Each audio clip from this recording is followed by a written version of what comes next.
ಜೈ ಶ್ರೀರಾಮ್, ಹರ ಹರ್ ಮಹಾದೇವ್. ನಾನು ನಿಮ್ಮ Praveen, Bengaluru to Kedarnath cycle ಯಾತ್ರಾ. ಇವತ್ತು UP ಜಲಲ್ಬಾದ್ ಅನ್ನುವಂಥ ಊರ್ಲಿಂದ ಸ್ವಲ್ಪ ಮುಂದೆ ಬಂದ್ಮೇಲೆ ನಮಗೇನದ ಇಲ್ಲೊಂದು ಗುರುದ್ವಾರ ಸಿಗತ್ರಿ ಇರೋದಕ್ಕೆ. ಸೊ ಇಲ್ಲಿ ಇದ್ದಿದ್ವಿ ರಾತ್ರಿ ಎಲ್ಲ ಫುಲ್ ಭಯಂಕರ ಮಳೆ ರೀ. ಇಲ್ಲಿ ಎಷ್ಟು ಮಳೆಯಪ್ಪ ಅಂತಂದ್ರೆ ಅವನವನದು ಫುಲ್ ಎಲ್ಲ ಕಡೆ ನೀರು ಮಾಡಿಬಿಟ್ಟದ.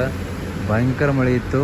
ಸೊ ಈ ಮಳೆ ಒಳಗೆ ನಮಗೇನದ ಇಲ್ಲೇ ಮಲ್ಕೊಳಕ್ಕೆ ವ್ಯವಸ್ಥೆ ಇತ್ತು. ಸೊ ಮಲ್ಕೊಂಡಿದ್ವಿ. ನಿದ್ದೆನೂ ಆಗ್ಯದ, ಬಟ್ ರಾತ್ರಿ 2 ಗಂಟೆ 3 ಗಂಟೆಗೆ ಸ್ವಲ್ಪ ಎಚ್ಚರ ಆಗಿತ್ತು ಭಾಳ ಮಳೆ ಇರೋದ ಕಾರಣ. ಸೊ ಮಳೆಯೊಳಗೂ ನಿದ್ದೆ ಮಾಡಿಕೊಂಡು ಈಗ ಎದ್ದೀವಿ. ಈಗ ಫ್ರೆಶ್ ಆಗಿ ಇಲ್ಲೇ ಟಿಫನ್ ಅದ, ಟಿಫನ್ ತಿನ್ಕೊಂಡು ಸ್ವಲ್ಪ ಆರಾಮಾಗಿ ಹೋಗ್ರಿ. ಮಳೆ ಅದು ಭಾಳ ಅಂತ ಅಲ್ಲತ್ತಾರ. ಜಗದೀಶ್ ಅವರು ನೋಡ್ರಿ ಅದು ಕುಂತಾರ ಇಲ್ಲಿ. ಏನ್ ಮಾಡಿದ್ರಿ, ನೈಟ್ ಎಲ್ಲ ಫುಲ್ ಮಳೆ. ಇನ್ನೂ ಮಳೆ ಬಿಡ್ತಾ ಇಲ್ಲ. ಮೇಲೆ ಓಡೋಣ ಅಂತ ಕೂತಿದ್ವಿ. ಒಳ್ಳೆ ಜಾಗದಲ್ಲಿ ಒಳ್ಳೆ ಜಾಗ ಸಿಕ್ಕಿದೆ ಉಳ್ಕೊಳ್ಳೋಕೆ ನಮ್ಗೆ. ಒಳ್ಳೆ ಜಾಗ ಅದ ರೀ. ನೋಡೋಣ ಏನೇನಾಗ್ತದ. ಜೈ ಶ್ರೀರಾಮ್.